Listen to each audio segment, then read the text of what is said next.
Hello everyone, in this video I'm going to show you how to transcribe meetings with Otter. So open up Otter and log into your account.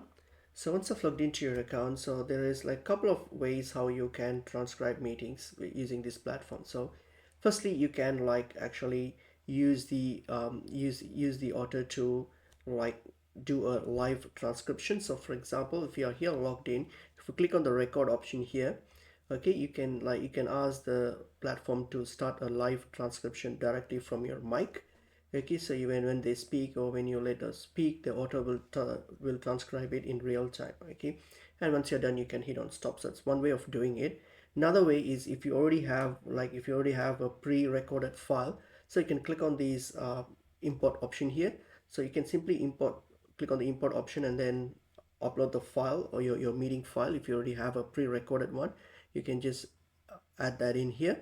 And once you upload it, what happens is that Otter will transcribe it automatically and notify you when it's done. So for example here, see, it's now being transcribing. So if you click on go to script, and this will now show you the transcripted meeting recording. So for example here, so this is the transcript of my meeting recording. Okay, and also alternatively, there's another option where you can use Otter Assistant, like you can connect it to Google Meet, Zoom, and all those things. So if you click on this connect option, you can connect it to your Google or Microsoft Calendar, and you can like enable auto joining of meetings with Zoom or Google Meet, so it will like automatically record and transcribe your meetings as well. So it's another way, and that's basically pretty much it is.